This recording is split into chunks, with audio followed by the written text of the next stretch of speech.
Hi guys, welcome back. Tonight we have our second half with David Rountree as co-host, and we have Thomas Fusco as our guest.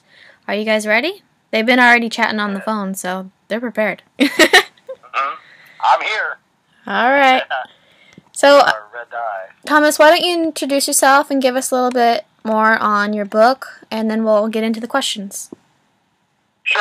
My name is Thomas Fusco. I'm author of the book Behind the Cosmic Veil, a new vision of reality merging science, the spiritual, and the supernatural. And this tells about a new theory in supernatural, what I call supernatural mechanics, called the theory of supergeometry. And of course, we'll be talking about a lot more of that tonight. My background, what got me involved with this field, was several, to me, very profound, what people would call psychic experiences back in my teens and early 20s. And I know that many people that have had these types of experiences, they've gone into more of the practitioner side of this. For me, that never was anything that entered into my mind. What entered into my mind, being very scientifically minded and very pragmatic, was I wanted to know what kind of universe would allow these kinds of things to occur. How was the universe put together that could allow these things to happen? And I knew that the standard model of science and physics didn't provide those answers. For me, philosophy didn't provide those answers. And although religions provided certain elements, at least a willingness to speak about these kinds of supernatural events, they didn't really provide any answers that could be translated into a physical understanding of it. And so for me, I started with the premise that the universe can only be put together in one way. And based on that, if I gathered all available information and gathered it into one place, it should help give me a picture of what's actually going on. And that's what my book is all about. Okay. David, did you have any questions on that? Yeah, I have a bucket list here. I'm already prepared to know that you have them, so go ahead. It was really nice talking to you before we went live. I wanted to start kind of at the beginning. I wanted to talk to you a little bit more in detail about what got you to thinking specifically about Calusa.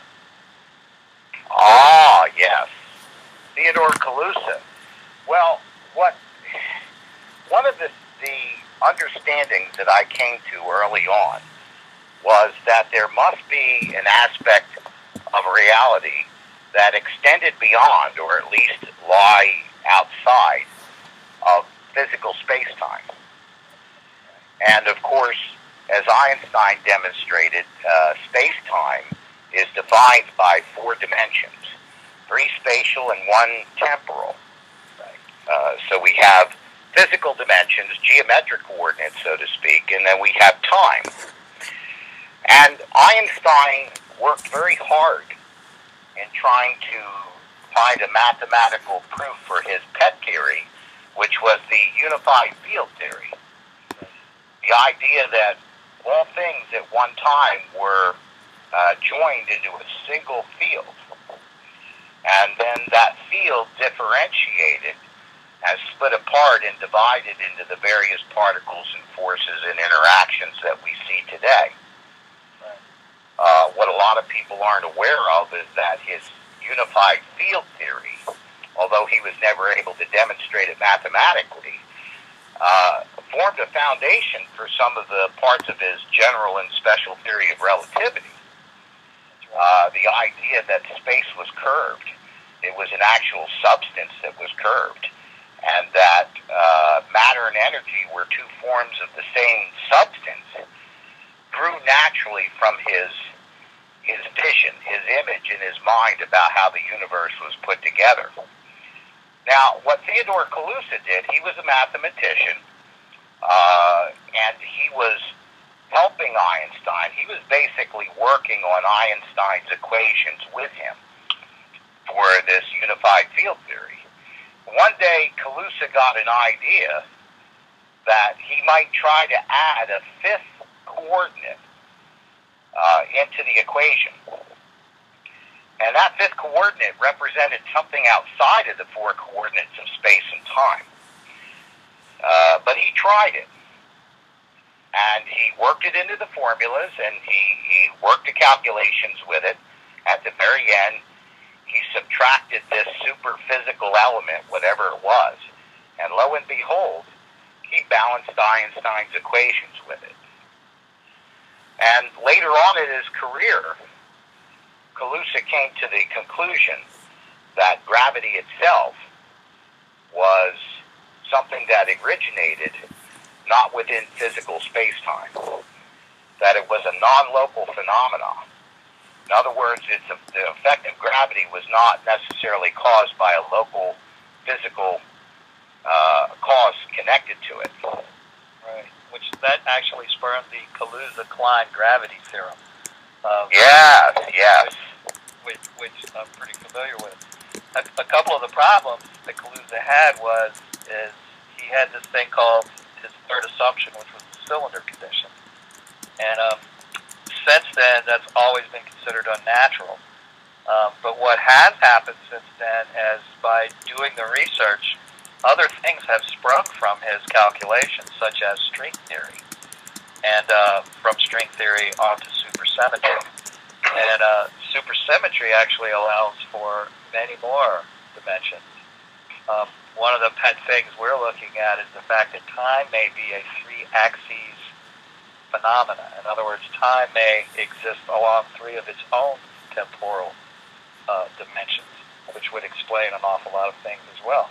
So I'm really fascinated by this because the guts of your theory are running, in many aspects, very parallel to a lot of the work that I'm currently doing now.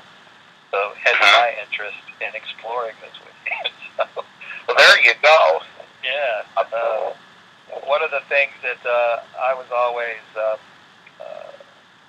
in the dark about in my original studies was the fact that most of these sciences back in the beginning of, well, really when quantum mechanics began to spring out of it, when Einstein was trying to pull it all together, everyone seemed to be very single-minded in their approach. And because of that, Kaluza was probably the first person that actually helped with the whole Maxwell equation thing with electromagnetic fields and those computations. So Kaluza actually built a bridge between researchers back then when everyone was kind of hoarding their work to themselves. And I thought that he was a kind of a fascinating fellow in that aspect as well.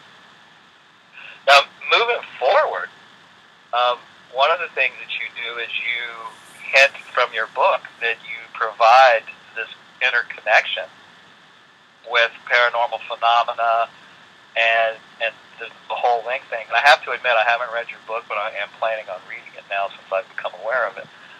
And I wish I would have had a chance to read it before the interview because it would have probably helped me a whole lot more. So I'm kind of fishing with you, so bear with me because I'm interested in some of the stuff.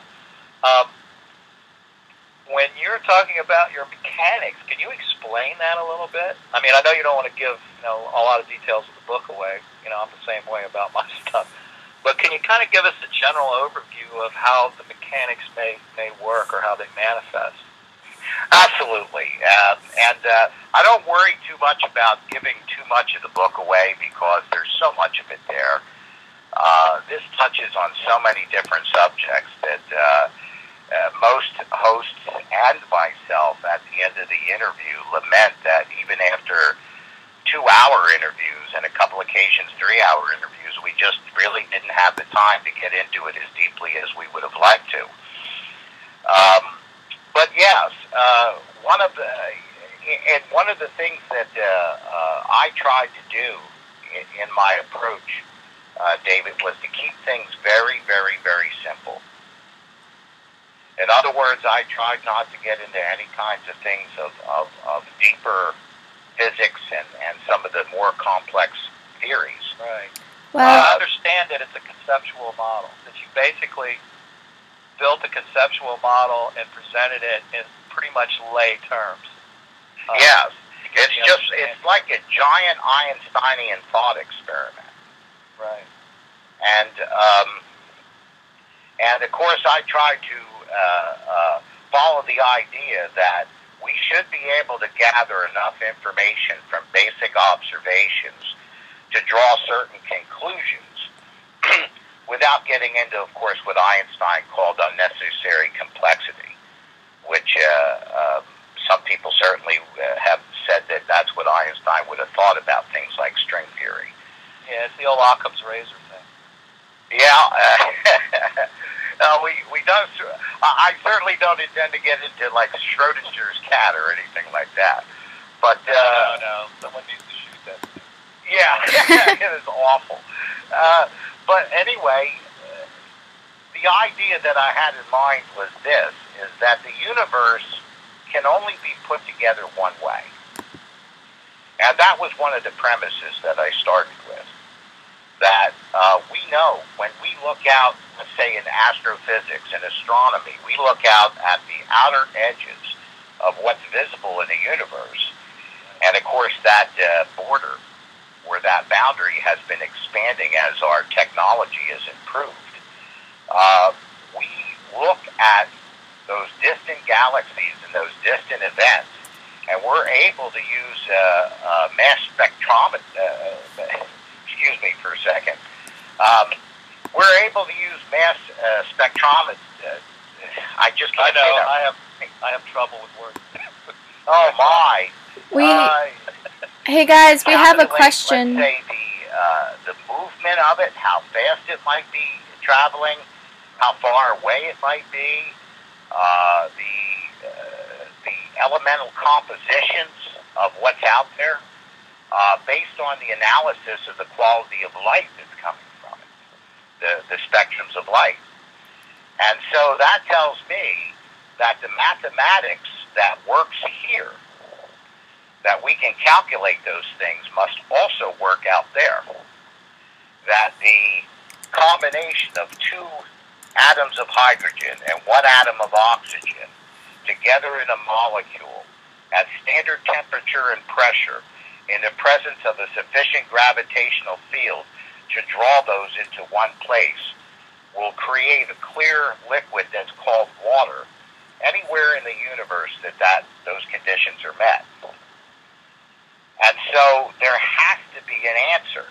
In other words, it can't be one of the kind of things that, well, anything you want to speculate must be okay because there is no answer. I've talked to people that were of that mind, and I found their reasoning to be fairly loose. Well, it's kind of flawed. It's like saying, the laws of physics are selective. It just doesn't work that way. It doesn't work that way. It's like there's a certain amount of randomness that occurs, but that randomness is within defined borders. So, there's only so many combinations that can occur, and those combinations are well documented. So, you're right, there has to be a consistency in the universe. And it's exactly. And it's the consistency is throughout the universe. So, in that aspect, and the thing is that space is very fabric-like. And we know that based on how space reacts around gravity wells, around huge planetary bodies, around huge dense objects such as like black holes and that sort of thing. We see how space is maneuvered as a fabric. My big beef has always been that there is no real good definition of what space is. People throw the term around, but no one has really defined it yet. And I think part of the problem is the lack of that concrete definition. Yes, and part of our problems, I came to understand, that part of our difficulties in understanding this was the paradigms from which we operate. Right. And an example I give, David, is about the last century and before. We only had a very minimum idea of what caused volcanoes, or earthquakes, or mountain formation. We weren't even 100% sure whether all those things were solidly connected or not. And many brilliant minds worked on the problem until we began to develop a theory of what they call today plate tectonics. Dr. Michael Persinger. Yeah. You read any of his work? Yeah. That was his thesis. Yeah, I mean, I forget the gentleman's name who first came up with that idea around 1930, and everybody thought he was a lunatic. Yeah, I think actually Persinger used it as his thesis when he was working on his doctorate in the mid-'70s, because he came up with aspects of it as a potential source for paranormal perception,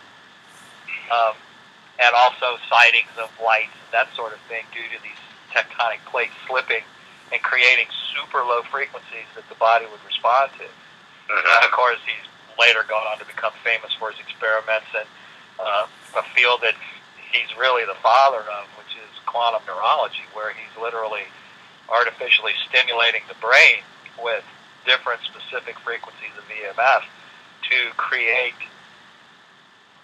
these paranormal effects in individuals, but he's also using it to treat certain mental maladies, which I think is really fascinating. Yes. It certainly opens up the vista that for people that are paranormal investigators, there are things that they aren't looking at that they should be. For example, how much is the environment contributing to the sensory input that the individuals on the scene are getting? How much of it is an actual paranormal event? How much is it is being stimulated to be perceived as a paranormal event? These are layers of the thing that few people are actually practicing, that more people need to get a greater understanding of the data itself. That's just the raw data itself I'm talking about. Yeah. I was trying to theorize, what's going on. Yes, you're absolutely right. The challenge that we have faced is that we did not have a cosmological framework into which to plug all of this data to try to make some sense of it. That was the point I was trying to make to talk about continental drift and tectonic plates. Right. Now, once we understood that paradigm, the relationship between volcanoes and earthquakes and mountain formation became so clear that I think even an 8-year-old could probably give you a basic, synopsis of it. If they learn the material, it removes that veil. It lifts that veil so that we can see what's going on behind it. The same thing back with Einstein, with pretty much coming up with a model that refuted this Newtonian ether that they had come up with in the 19th century, that even Maxwell believed in. Well, it's funny you should mention that, because in the beginning, in his theory, not his special theory of relativity, but in relativity, he embraced ether, and then he eliminated it in special relativity and made it non-necessary as far as being a part of the equation. But it was because that was what everyone believed in at the time. And I think, to a point, that while I believe there's no such thing as ether, I believe there are things that create that effect, such as maybe the zero-point grid or the zero-point field, may actually have some type of, it may lend itself to creating those ether-like qualities that people believe needed to be there. For example, in my perception, I see the zero-point field as like the the World Wide Web of the universe. It's like this huge grid of information. Everything that ever was or ever will be is in this zero-point energy field. And how psychics work and how mediums work is that they're able to think of it like a huge cosmic library. where people go and they select a book and they open it up, but they only read a paragraph out of it, and then the book goes back on the shelf. That's the kind of sampling that the human race is getting from it. You know, we're not getting a full volume of the information, but we're getting bits and pieces of it. These people that have these abilities to do that are getting bits and pieces of it. But I think that that grid constitutes what they perceived as being ether, because they perceived it as like a physical mass-like structure. Yeah. Whereas it's more of a radiation wave-like structure. You know, there is no mass to it. There is no matter to it. It's like pure energy at a specific set of frequencies. So, and when we got to where we're starting to learn about wave-particle duality and all these other things, you realize that everything can be reduced to a frequency. Everything can be reduced to a resonance. Yes. And at the heart of my theory, the heart of my theory is a wave-like quality to everything. But what I've done different is this, David. Some of the, in fact, a lot of the theories that have been formulated in the past decades and have led to some things that are very complex, let's say like string theory, have all been based on, number one, trying to find a solution for a small segment of questions or anomalies. And so they were very specific. And the other thing was that they always strive to keep a strictly materialistic explanation for everything. In other words, the fundamental theory or the fundamental paradigm behind all those theories is that the universe is self-explanatory.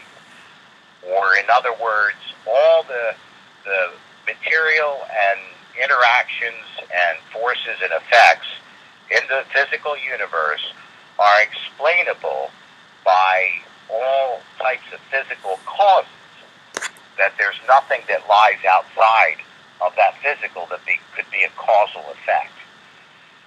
And so for me, when trying to consider the whole enchilada, life, universe, and everything, that didn't add up to me. I think that we've reached a point in physics where we have simply run out of material necessary to explain everything that we observe. And so, for example, you know that string theory, one of the elements in string theory is a graviton. Right.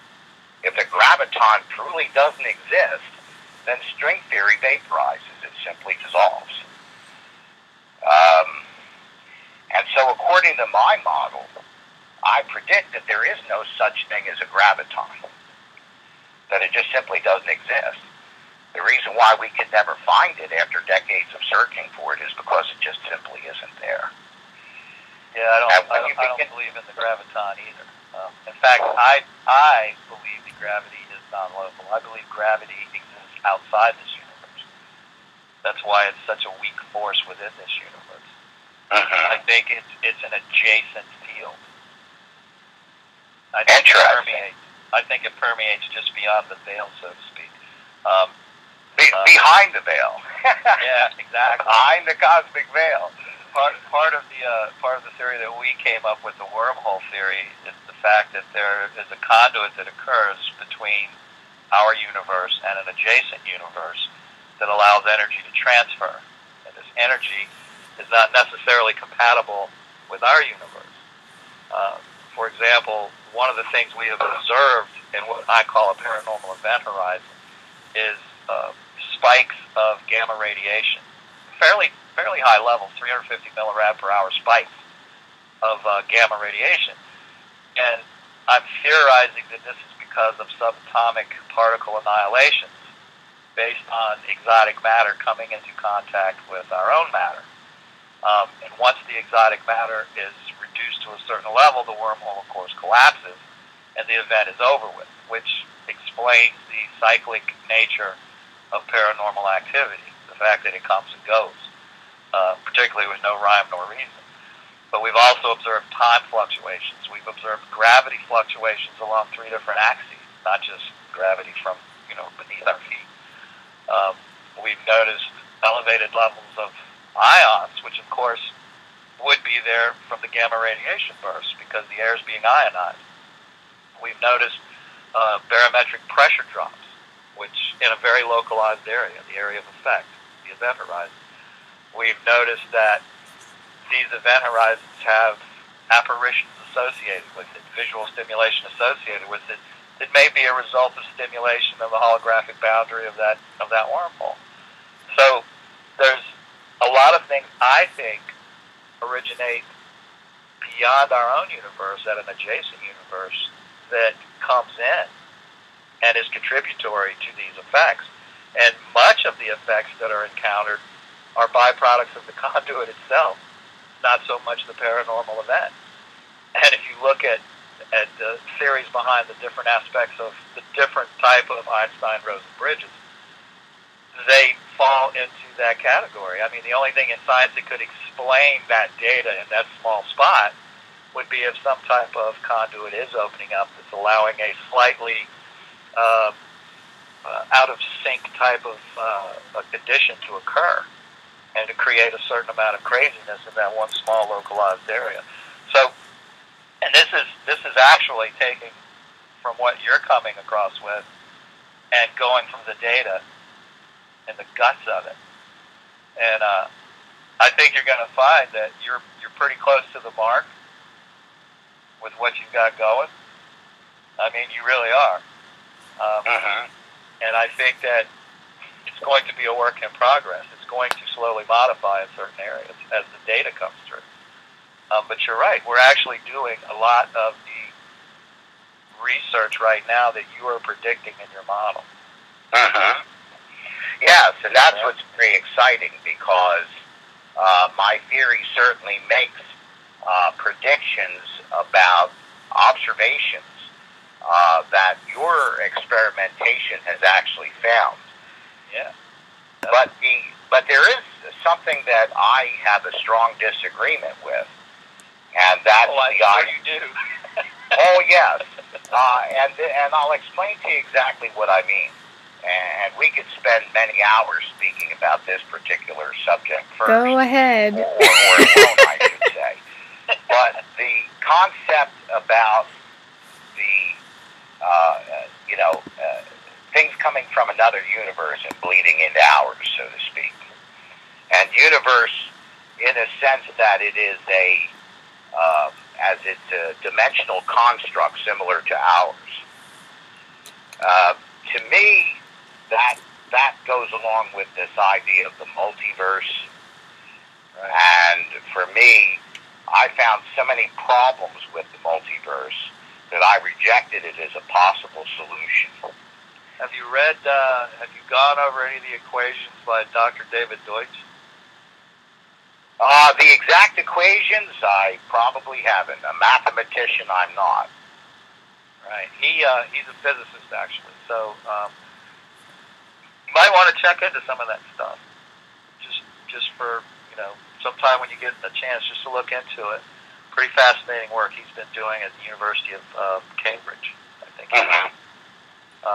But he actually mathematically proved the many worlds theory a couple of years back. And of course, he's under fire too. Anybody that makes a bold statement about anything immediately becomes attacked. So Amen to that. That's just the way it is. But no, I can understand that there are a lot of people that don't accept the multiverse theory right now. My stance is I found significant evidence to support it. But again, nobody's put it in stone yet, so it's a point of contention. Yes, and for me, any kind of a theory that's viable must explain the anomalous observations that we see. Right. And that's my problem with it, is that the fundamental basis of the multiverse seems to indicate that no two of these universes would be identical, that they would vary in quite a few ways. Oh, absolutely. I don't think no two would be exactly alike at all. In But fact, the variation, some of them David, would be quite so great. The variation would be so great that the chances of material coming from, or I should more accurately say, information coming from another place that would materialize in a way that would be perfectly recognizable to us as it does so in, in paranormal phenomena. Hey guys? That the chances of that other universe throughout all of its variations, that we have a possible alternative result for every quantum event everywhere in the universe every 12 attoseconds, that the result of that would be so varied that we wouldn't recognize this kind of information that's coming through. And that's one of my problems with it. What I look at it as is it's not matter that's coming through more than it's energy coming through, measurable energy. Big clue to me was emerging EMF, where we had EMF literally emerging from a point in a room. Yes. No source. Yes. And that point where it's emerging, there's actually an anomaly occurring there where all this data is going nuts in this middle of someone's living room. Yes. And the thing is if you're 2 feet away from it, you won't even know it's there. Yes. It's like, unless you are absolutely focused on that pinpoint. And how we located these things was I designed a device that's like an EMF quadrulator. I've got 4 sensors that we set up in a room, and the backside of the sensors are shielded with move metal. And literally all they can pick up is what's in front of them. Now, they can pick up something bleeding through on the other side of the room, but when you're looking at all 4 of them, you can literally place something in the room spatially as to where it's located, particularly if you're looking at a wide spectrum of frequencies. And these frequencies that are emerging are very low frequencies. Most of them are below 20 hertz. But we've captured things like brain waves. They look like, brain waves. We've captured low frequency between 2 and 4 to up to 6 or 8 hertz carriers, and I call them carrier waves because there's information riding on it. Yes. Like there's a modulated information riding on this low frequency carrier that's literally emerging into the environment. So my point of contention was that the only thing that could be coming in from an adjacent universe would be energy, because that's the only thing that would be universal. And these wormholes are very special. They're not a single tube wormhole. They're a dual throat wormhole with a single throat. They're a dual tube, single throat wormhole. And that would allow that energy to come and go so as not to violate Maxwell's law of energy conservation and the laws of thermodynamics.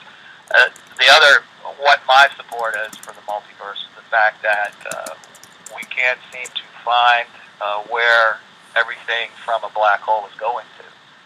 And our universe is continuing to expand, meaning it seems like there's more and more matter flowing into our universe, even though it's all supposedly supposed to have come from the Big Bang, which, by the way, breaks down mathematically about 35 milliseconds before the event. So there wasn't a Big Bang at all. It was a big flow. But what I call a big puff. Right.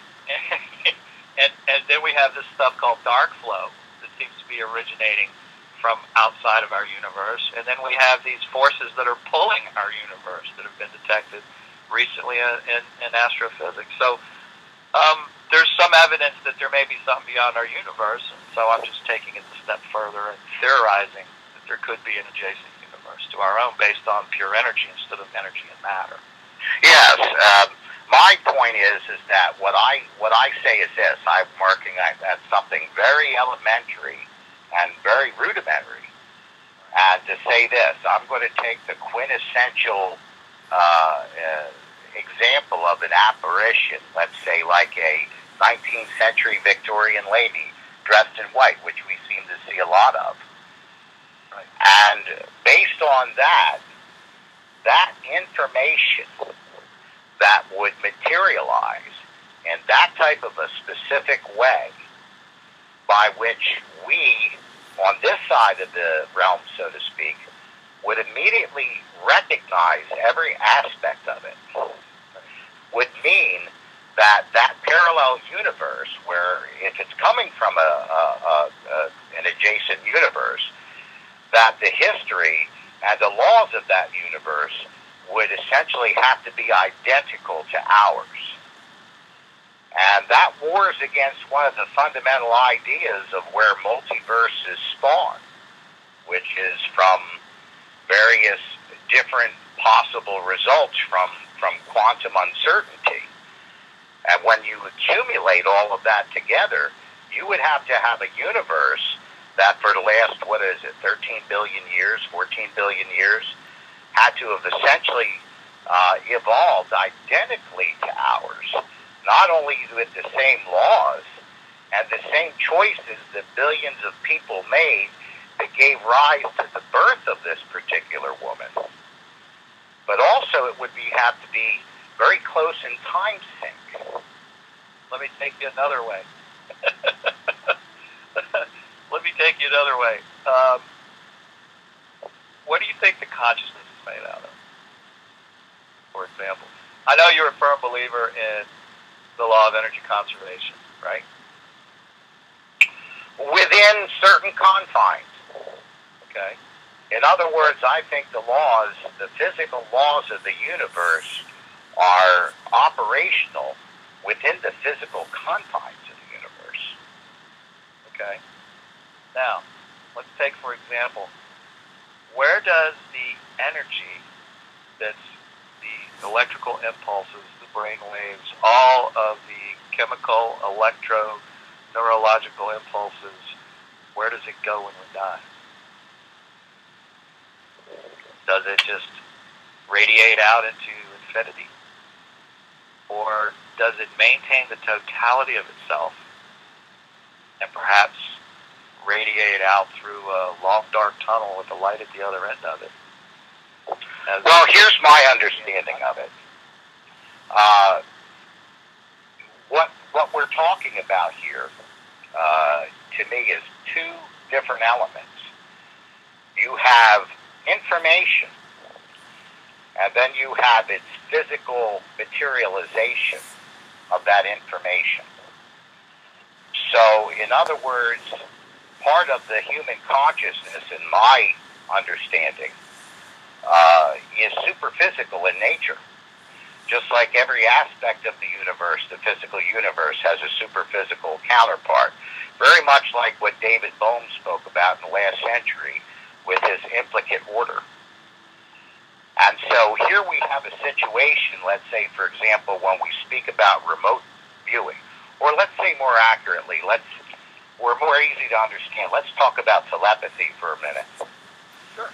Telepathy has two components in it. You have the thought itself, which is the information, and then you have its electrochemical constituents in the brain, which are the physical manifestations of that thought process. Well, when you have telepathy, you have the information of that thought transported in some way from one mind to another. But number one, the physical constituents of it in that originating brain, the electrochemical components of it, are not teleported with that information, because we have no way to teleport that particular type of material and energy. But the information itself is teleported. Now, when that information enters into the physical arena of another brain, the actual electrochemical components of the original thought are reproduced in that other brain. And therefore, we have a materialization of that information within the arena of the human consciousness. And therefore, the information that was necessary to construct every aspect of that thought exists independently of the matter and energy which corresponded to it. So consequently, when you ask me what happens when someone dies, I think that the matter and energy with which their body is composed just simply decomposes and converts to other forms. But the information exists independently of that material structure and is stored outside of space-time and can be rematerialized under certain conditions. Must be a fan of the information theory. Are you familiar with that, the information theory? I understand that more and more people are coming to a belief that information is fundamental to the structure of the universe. Oh, absolutely. I have issues with the information theory as a TOE. However, I think information is a huge part of it, hence my concept of the whole zero-point grid, that kind of worldwide web of information that gets tapped into. But again, I can understand what you're saying, too. So that's the answer to my question. My theory is not dependent on materialism.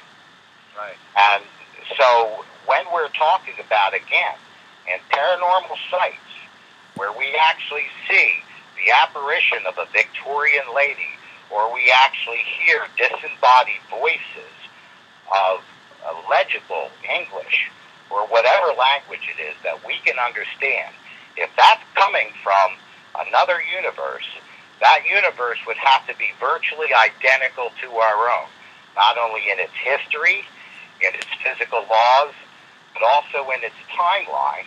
And we would have to come up with a way to explain how that other universe that was exactly like ours came into being. And the multiverse doesn't provide that. I have to read my multiverse theory sometime.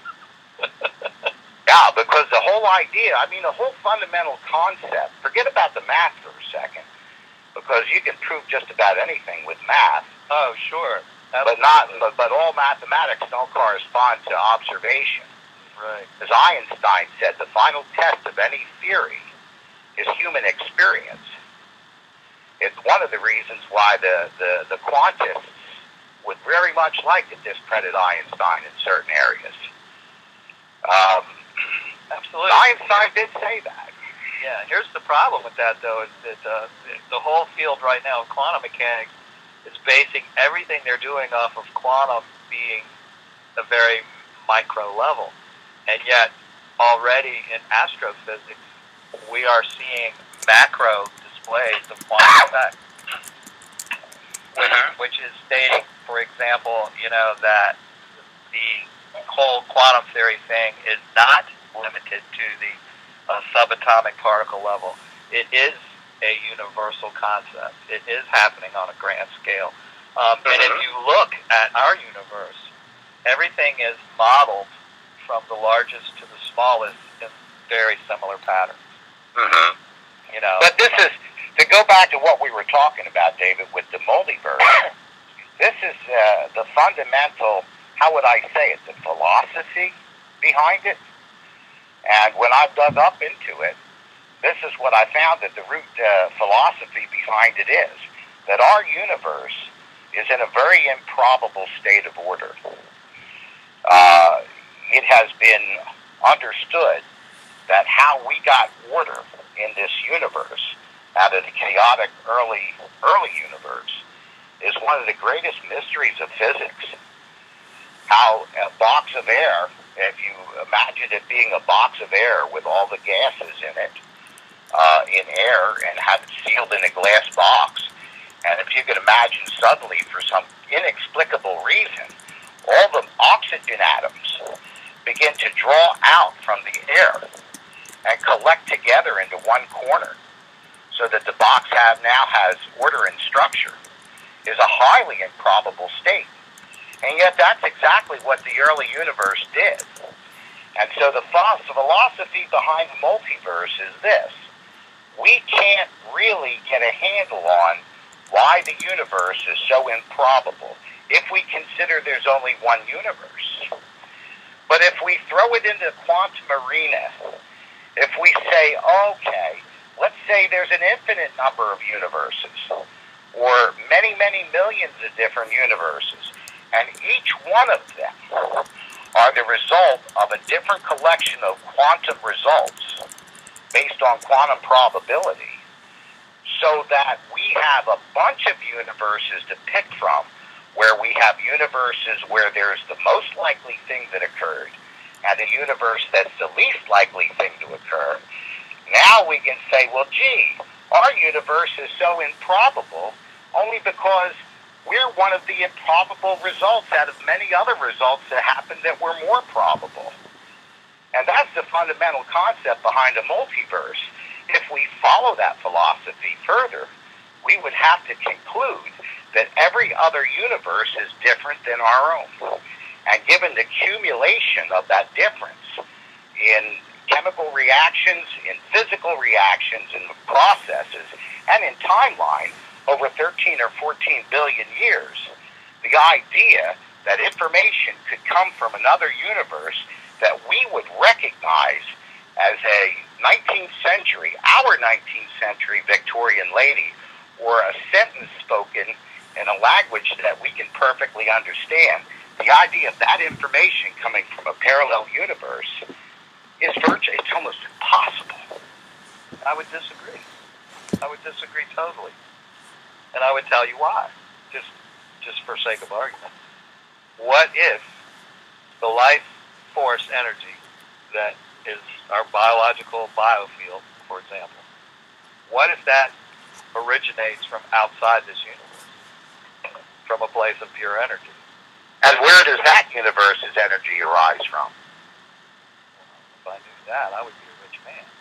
See, this is where this breaks down, because what we're trying to do with this multiverse concept is to once again come up with a material explanation for everything. And energy, of course, is material. So when we run out of material in our own universe, we have to borrow it from another.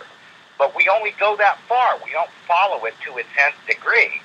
That somewhere there has to be a mother universe that provides energy to all the other ones. And where does that energy come from? So when you follow it to its natural conclusion, it doesn't make any sense. I have this thing, it's called the stew pot theory.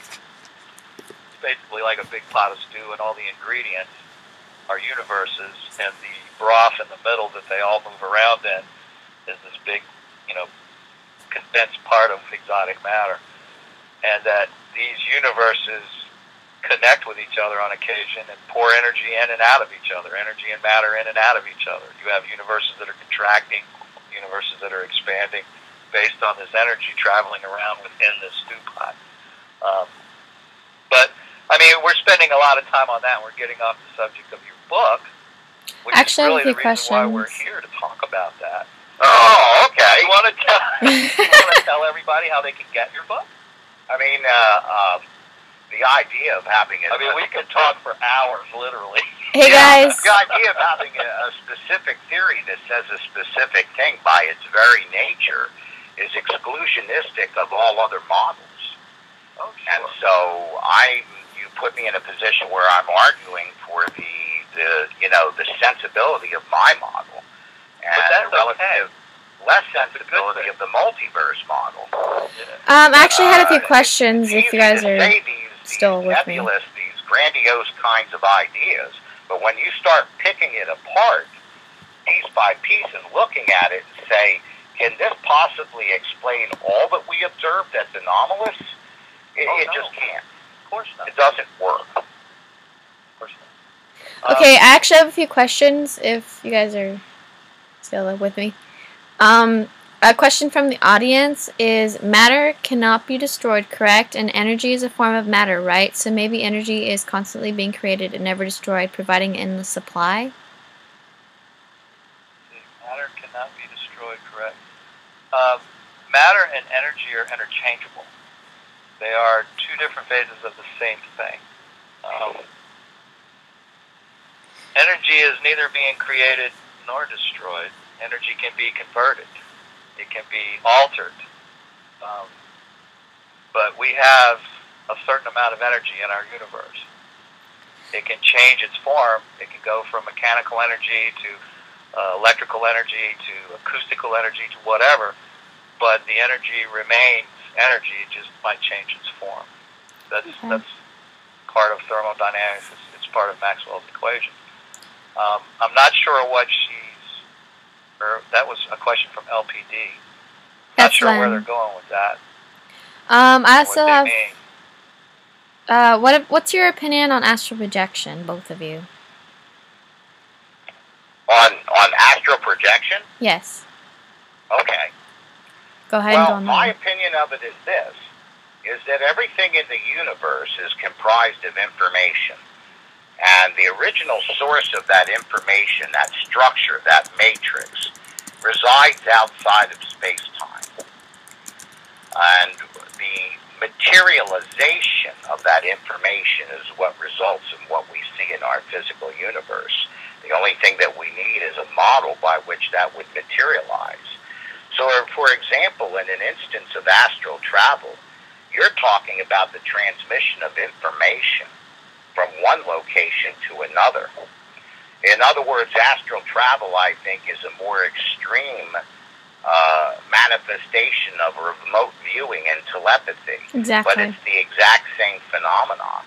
It's a transference of information from one physical coordinate to another in a way in which bypasses space and time. There's no physical conduit that connects those two locations. There's no cable by which to send an electromagnetic signal about that information, or no light beam that's transferring that information specifically from one location to another. It travels outside of space-time and then falls back down into space-time. Well, the reason I asked is because when I deal with a lot of the spiritual stuff, because honestly, as far as that goes, that's kind of my side on the paranormal. I deal with it where I hear people say the remote viewing, and honestly, remote viewing is almost like astral projection, if not the same thing, because you're projecting your own energy somewhere else. So I tell them, well, it's kind of similar along the same lines, because some people try and refute it, saying that it has nothing to do with them, and they try and deny it. But it's very much similar in what they're doing. They're just conscious when they're doing it, because usually I've astral projected when I was sleeping. And it was a natural thing, but some people force it. I didn't mean to interrupt you. Yes, it's a transfer of information extra-physically, or what I call super-physically, from one location to the next. It's the same way by which in quantum physics what they call entangled photons. Exactly. I was going to say, my perception of it is a type of entanglement, like an information entanglement. Where two points exchanging information. Exactly. One of them's biological and one of them isn't is irrelevant. It's more of an entanglement type situation. Well, one of it is specifically intelligent, based on the free will, choice, and intelligence of individual human beings. Right. And the other is a more cosmic intelligence. This is one of the arguments I make for intelligence of the universe. No system, or I should say every system that we could consider, is established by and governed by and operates according to a set of principles and laws, even though we may not know all of those laws. A 52-card deck, a deck of cards, you can deal a myriad of different hands from it, and you can make up almost a limitless number of games and rules. But in the end, all of those would be a perfect expression of the original system of the 52-card deck and the rules contained therein. None of the games that you could derive from it would operate in a way that's contrary to or outside of that physical system, of that deck of cards.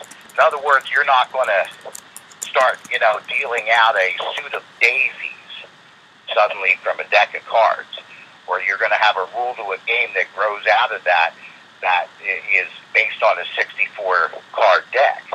It just wouldn't work. The universe is the same kind of a system. Right. And none of the stuff there are probabilities, but the probabilities are fixed to a certain number of connections, a certain number of possibilities. Yes. You can't change the possibilities of the deck because they're either going to be spades, hearts, clubs, or diamonds. Correct. So even though we are far from understanding all the laws and principles that govern the universal system at large, we certainly have enough information to understand that there definitely is a given system and a set of laws by which that system operates. And so my next argument is this, that the human brain is a subset of that universe. Therefore, the human brain has to be built according to the same principles and laws that govern the universe at large. It would be outside of the constraints of physical law to have an instrument or a subset of that universe that would operate in a way that is contrary to or outside of the laws that govern the greater system in which that human brain is a part. Now, we know that the human brain is intelligent. So that universe created a brain that's intelligent. That means that the universe itself must also have an inherent intelligence. There is no way around that. Otherwise, you would have to explain how a subset of the universe was created that operates in violation of that universe. So the other thing that we have is that we have a unique ability. We can take invisible information. The human brain can take invisible information and materialize it in the physical universe. The very computer that all you people are sitting in front of could never be created through a natural process. It is outside of the constraints of probability or even possibility, given how much time. It needed something that could take invisible information and materialize it physically. And so we human beings are able to do that. Therefore, we have creativity in us. We are creators. So furthermore, we have a situation in our universe where life originated from inanimate matter. Now, how could that be? If the universe is dead, how could it give rise to life? And, I know this transpermia thing, well, life was brought here from elsewhere. Then we get back to the multiverse situation. What was the first or the first form of life from which spread the other life in the universe, and where did that come from?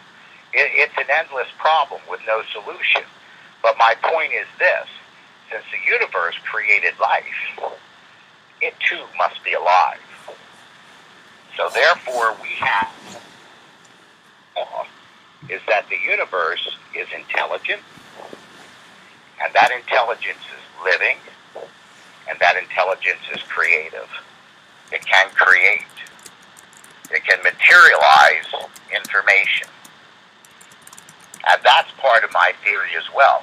So when you're talking about the telepathy, we're talking about an individual intelligence, a human intelligence that's applying those laws that govern the universe in a way that allows information to travel superphysically from one place to another. When we see the quantum effect of quantum entanglement, where particle A has a polarized upspin and particle B has a polarized downspin, that's correlated, and when you change the spin of one of them, the partner 500,000 light years away automatically reverses its spin to maintain the balance. Now you're talking about a universal intelligence that is instantly transferring and materializing the information from the state of particle A to the location of the state of particle B outside of space-time. And so that's part of the heart of my theory. Yep. Now, Yes. before we go a little further, tell everyone where they can get your book. Yeah, I actually have it up for everyone to see, but go ahead and announce it. You there? Well, you can find everything about the book, related articles, the blog, all those pieces of information, and also where to get the book by going to www.cosmicveil.com. Awesome. Everything that you need is there. And I understand that Barnes & Noble is running a special on my book right now. It's about 25% off. So you might want to take a look at them if you wanted to pick up the book. Okay, and I actually have it up on the screen for everyone to see. I've been putting it up and down throughout the show, so. That's great. I appreciate that. Thank you. You're welcome. Great. I know I'm going to be buying a copy of it.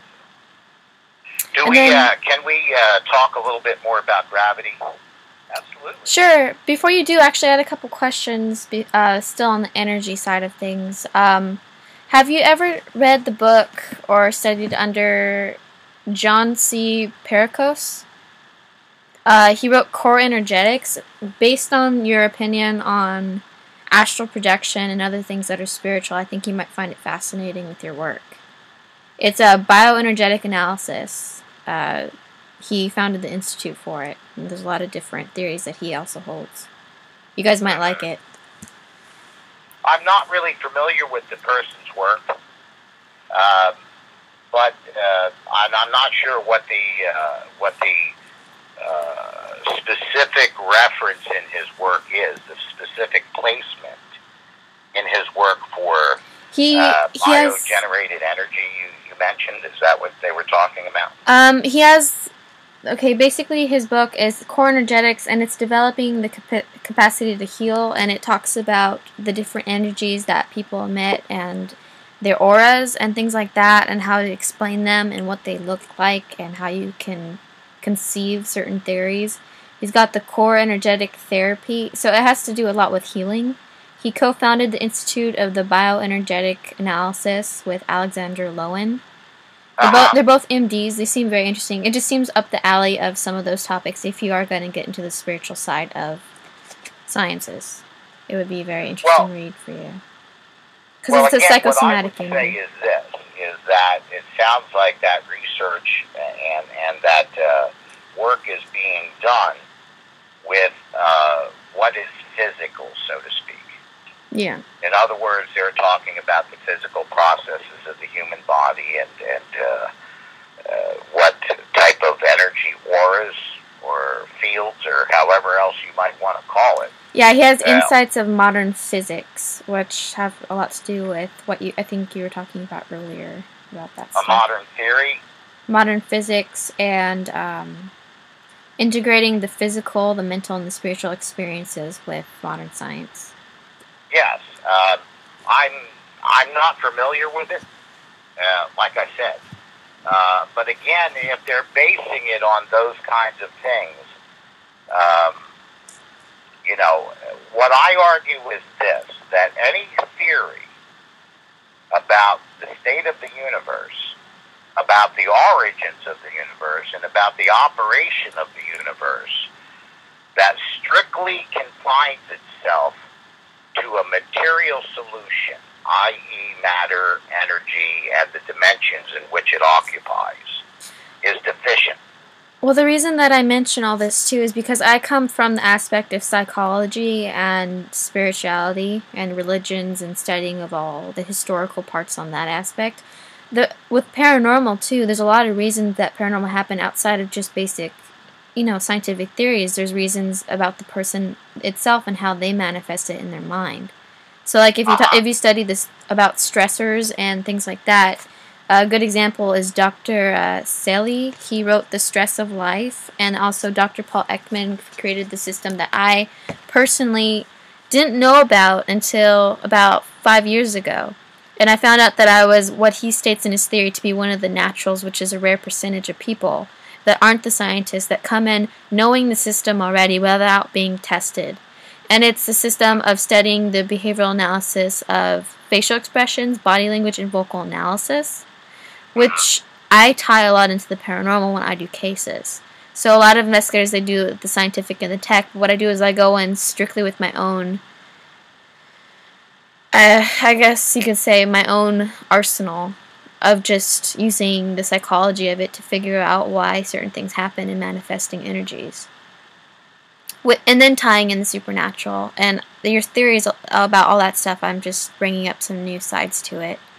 Kind of. Well, all I can comment on about it is this. Since I'm not familiar with the specific work, I have people ask all the time in these interviews, are you familiar with this person's work or that person's work? And I'm just wondering, because you guys mentioned a lot. If I had spent all the time reading everybody's book and their work, I would have never had any time to work on my own. Oh, I know. I'm just wondering, because you did bring in spiritual. If you just talk about, the gray alien reptilian people, there's probably 500 books written on that.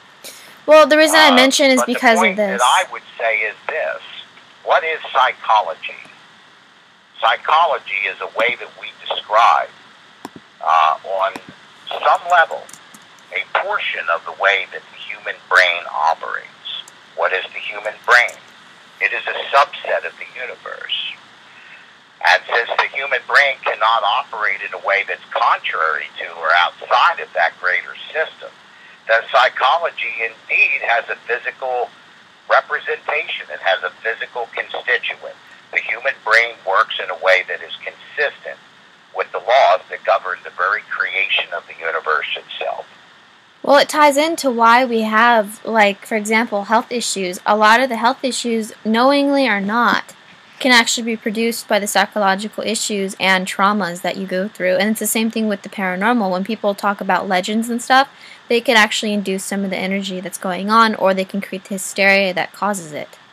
Because your own energy feeds into paranormal. Issues, I mean, when you talk about health issues and you talk about how these things are related, my point would be this. When it comes to health, all that does is all these kinds of ways that these psychological influences are, maybe psychic influences on it, in a sense, all that is to me is a shell game. And I'll explain what I mean, is that there is none of that will ultimately prevent the human body from failing. So, okay, you die from a heart attack at 60 years old, and if you had a different psychology and you were using Zen or whatever it is, you would live till 75, you're still going to die. Oh no, that's not what I'm meaning at all. I understand what physical issues are, but I'm saying there's a lot of issues that we tie in, and to differentiate the different types of things we're dealing with means that there's more than one thing going on, but it's crucial that we do, because when a doctor says, well, it's a phantom pain, you got to wonder why. It doesn't mean it's psychological, but there could be things that they don't see themselves. And I've been through the ringer, so I understand the different viewpoints. I'm just going from a different take on the whole situation itself, since you did bring in spiritualist ideas into your energy. Just that what I'm trying to say is that what I'm trying to address in my work is how everything came into being. Exactly. And how we came up with the things that we observe. And so it's a greater picture in which what you're talking about would be contained within. It's not my area of expertise. I can't tell you anything about the difference between a Wankel rotary engine or a Hemi motor or a diesel engine or a gasoline engine, other than very rudimentary. I can't tell you about all the physics that go on in that. But what I can tell you is that all of them are a supernatural manifestation of a creative intelligence that was able to materialize information into physical reality. And so that's the area that I'm talking about. Can't tell you about the details of all the motors and the little things like that. Right. Those are specialties. Well, that's why I mention it, because, I figured I'd give it more of a take for everyone to understand. Because when I was looking through your book, as far as what's on your site, it mentions, the spiritual and the supernatural, and that does tie into the spiritual side as well as the scientific. And then you were mentioning God and materialism, and then you're mentioning Stephen Hawking and atheism, that's another religious aspect to look into. I mean, I'm just trying to bring up a couple things. And with aliens and UFOs, the other theory behind it on the spiritual side is, where do UFOs come from? And yes, UFOs may be real, but what about the alien aspect of abduction? Could that be related to somewhat a possession theory? So I'm bringing up... And one of the things that I also do in my work is this. When it comes to the alien abductions and the aliens, and on the poltergeist activity, whether it's Dead Aunt Mary trying to get the attention of the living, or some demonic force that's trying to torment the family, or whether it's a teenage girl that's some kind of emitting some sort of a psychic influence that's causing pots and pans to rattle around and fly across the room. In this field, we have too many what I call criminologists, that they're focused on the gray alien, or they're focused on the ghost, who done it and why. I leave that to the criminologist. Let them figure out whether it's the Nephilim or the gray aliens or the, reptilians. I don't know. Well, what I'm concerned about is the crime scene. I'm concerned about the forensics of it. Right. And unfortunately, in the paranormal and the supernatural and the psychic and all that, you probably have 1,000 criminologists for every 0.25 forensists. Right. Well, that's why I bring it up, because at the same time, we do have that an audience in here, too. I am definitely probably more on the criminologist side, but I like to know the why as far as an aspect where I am Christian, but I'm not, I come from a lot of different religions, so I know how to understand the different theories behind all of it, and understand that there's an outsider's opinion to everything. So you may have faith, but it doesn't mean you have to follow one specific man-made religion to prove your point. So that's why I'm open to this topic tonight, because it's important to realize that religion, spirituality, science, politics, it all has very similar common bonds into the same field that we're talking about tonight, which is the paranormal. It's the supernatural, the preternatural. Yeah, so, I understand. Yeah. I don't say that the criminologist is not important. Right. By all means, figuring out who did it is part of the equation. But what I want to do is focus on the part that gets so very little coverage. And that's why I wanted to bring that up, so you can declare your point, so people understand what the book is truly about, the theory. So, for example, what we were talking about with gravity, I wanted to talk a little bit more about gravity. That it is the great mystery of the universe. It is the elephant that's in the room. When Einstein, we talked about him earlier. The reason why he couldn't finish his unified field theory mathematically is because he kept running into the problem with gravity, that he couldn't express it mathematically through 4 dimensions. When we try to reconcile the 2 great systems right now that we use to understand the universe, which is relativity and quantum physics, we run into the same problem, and that's gravity. We can't reconcile them because of that. When we take a look at forces, traditionally gravity has been talked about as a force. But a force has to be conveyed with a particle that propagates itself as a wave. And we found that for the other forces in nature, but through decades of research, we've never found a particle of gravity, graviton. If we look out into the universe in recent decades, we found that there is about 90% more gravity in the universe than there is visible mass to explain it. We see these great fields, these great areas of gravitational lensing throughout the universe. That's the bending of space and an associated gravitational field with no adjacent mass to it. It's just there. And so scientists have come up with this imaginary substance they call dark matter. And we just take this imaginary dark matter and plug it into the equation how much we need to fill up the missing mass. And there it is. We have a completely materialistic explanation for the universe. So gravity is one of the examples that I give to show that we've simply run out of material to explain everything that we see.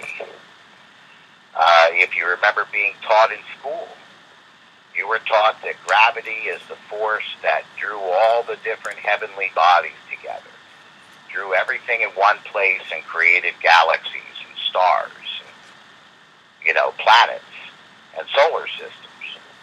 But on the same breath, they taught you that what generates gravity is the stars and the solar systems and the galaxies and the planets. So how did gravity get generated and gather these things in one place before those things existed to generate the gravity? So gravity is a big puzzle. And to me, trying to think about gravity was the conceptual breakthrough that I came up with, or I discovered, that gave me a model of what I feel is very workable in the paranormal. So one of the things that's associated with gravity is the bending of space. So what if we were to take this bending of space inside of a haunted house, for example, and see what that would do? Well, we don't see these kinds of manifestations in the depth of space because it's pretty much a vacuum. There's very little, if any, adjacent mass to it. But if we took that kind of an effect into a haunted house, there's all kinds of material adjacent to it. Air molecules, for example, and the thermal heat which they contain. So if we had a bending of space, let's say, for example, we had a small bubble of space-time that began to bend out and flex inside of a haunted house, there's a number of things that would do. The first thing that it should do is it should excite the molecules that are in its immediate vicinity. And almost like a physical stressing on them. And what that would do, it would serve to take the electrons that are in the atoms of those molecules and would cause them to jump into higher orbits. And what we would get from that, we would be able to read an electromagnetic field from the bending of space with a material surrounding. And so in haunted houses, we have these electromagnetic fields that just appear from nowhere. There's no physical mechanism that's observable that causes it to happen. So I've been told that paranormal investigators, some feel that when they see that rise in electromagnetism, they could actually predict a paranormal event that's going to take place based on what they see there. So that would make sense. Now, electrons, when they jump up to their higher orbits, they're eventually going to expend that excitement. They're going to drop back to their lower orbits. Electrons can do a couple things when they do that. One of the things that they could do is emit heat energy. And it's interesting. We've taken thermal cameras into the sites of paranormal activity and have taken some interesting images. Some of them were even recognizable apparitions. When I say we, I talk about the paranormal community as a whole. But when you look at these paranormal apparitions that are captured on these thermal cameras, you'll find something interesting about them. They do not look like living flesh. If you took an image of a living human being, for example, you would see great contrasts of that heat signature on the, like say, the cheeks of the person's face as opposed to the tips of their nose and their ears. You would see a great contrast between their exposed flesh and their clothing. But in these paranormal heat signatures, you'll see a more or less uniform heat signature across the entire surface of the apparition. That means, in my mind, that heat signature is being generated at the surface of that apparition And in the same way, along the entire surface of the apparition, the same mechanism is at work over the entire image to create that heat signature. And this would be consistent with the idea that we're looking at a curvature of space-time that's structured according to materializing information that would have a mechanism that would create heat signature uniformly across its surface. Another thing that electrons do when they drop back into their lower orbits is they can emit photons. So now we have a source of light. And in fact, we know that we see examples of that kind of activity in our technology every day around us now, because an LED works that way, a light-emitting diode. And so I just described a luminous orb, a bubble of space-time expanding that gives off an electromagnetic field at its surface, and a heat signature, and a light signature. So that's one aspect of it. But if we're going to have an expanding bubble of space-time, we're going to have an outer edge and we're going to have an inner edge. Again, we don't know what this looks like out in space when we observe it because it's a vacuum.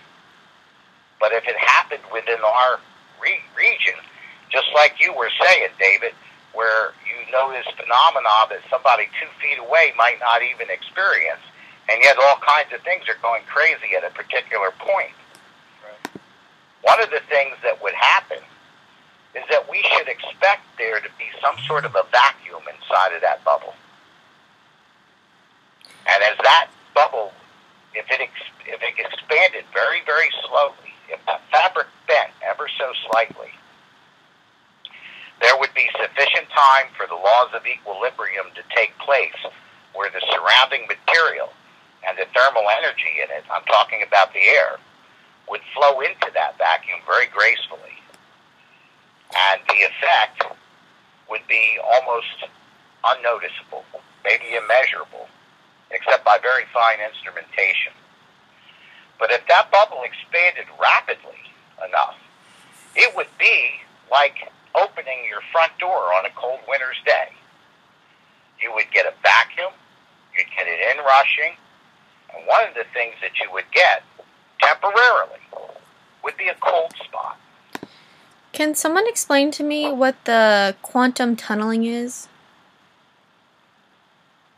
Well, it's not, no, I'm not talking about quantum tunneling. No, I'm just asking as a random question to kind of throw off. No, this goes a little bit in a different direction. This is much more simpler than that. Now, I know that it's common. It's commonly believed in the paranormal field that when you get these cold spots or when you get the malfunctioning of electrical equipment, people say the spirit's drawing energy in order to physically manifest. Well, we know that that can't be. That's right. Right, David, and you know why. Because not only is the mechanism for doing such a conversion not present in that space, that's right, but the amount of energy that would be necessary would be off the scale. Yeah, absolutely. Absolutely. The entire energy output of the sun is not enough to make one Big Mac. So you wouldn't be talking about a cold spot of 10 or 20 degrees over a 3-foot radius. You would be talking about how many square miles just dropped to absolute zero, negative 273 degrees centigrade. Every living thing within your surrounding area frozen solid in order to convert that to the tiniest cigarette smoky fraction of a second wisp of material. The funny thing is, if you go over to the UFO side of the paranormal, people observe this same thing. In the vicinity of UFOs, they observe suddenly batteries go dead, cars don't run, flashlights don't work, radios don't work. But you'll never hear a ufologist talk about the UFO draining batteries from your flashlight in order to manifest. The difference is the ufologist doesn't have a ghost in their head. In other words, this has been our problem in this field, is that we see all these various phenomena, these cold spots, these apparitions, these EVPs, these disembodied voices, and we have no physical models to unite them all conceptually. The only concept that we have in our heads is a ghost. It must be the ghost that connects all these things. And so the predominant thought is that the ghost is doing it all. Well, you're talking about the perpetrator. So even if you're right, even if it is a spirit, that's the perpetrator, the criminal at the crime scene where somebody got murdered with a gun. Just putting that criminal in that crime scene doesn't tell you how he made a hole in the victim's head. The mechanism by which it happened is what we've been lacking. And so when we get the ghost out of our head temporarily, we can begin to see more clear what's going on. So we would have cold spots. When that bubble opened up sufficiently, it would also suck in air molecules to temporarily fill in that rift, so to speak. And what would that result in? It would result in the mystery breezes that people feel, where they feel a rush of wind with all windows and doors closed. It only happens for just a second until everything reaches an equilibrium. Now, David, you know that how many people talk about a feeling of heaviness? Oh, there's all sorts of physical phenomena that's associated with this stuff. Yeah. Everything from, getting a fear impulse to having hair stand up on your arms to, the physical sensations are wild and varied when it comes to this stuff. Absolutely. What I'm specifically talking about, though, is that feeling of heaviness that everybody talks about. Right, like there's a weight on you. Yeah, and, what's funny about it, in most types of human sensations like that, they're very subjective. In other words, you take 10 different people, they'll give you 6 different definitions of what it felt like to them. But this is something different. It's like 999 out of 1,000 say the same thing. They use this word heavy. And all we human beings, we all know what that word means. It's common in our human experience. So when we're all using it, it means something. Well, folks, the bending of space produces gravitational fields. And so if you had an inordinate amount of bending of space in that area, absolutely, you would literally have a feeling of heaviness. Now, whether it works in a giant arc or whether there's millions of little tiny bubbles that are opening up at the same time, like, imagine a box full of orbs. I don't know, but it would cause that effect. Now, here's another thing it would do. We could have a situation where information is coming from outside of space-time and materializing in the physical plane. That when that bubble of space-time opens up and that material falls within our dimensional space-time from above the speed of light, from outside of space-time, it would naturally begin to materialize. I think that's the way that the universe is put together. I don't think that gravity is generated by mass. I think that mass is produced by the effect it also produces gravity. I think the bending of space is actually the creational mechanism by which the universe materializes.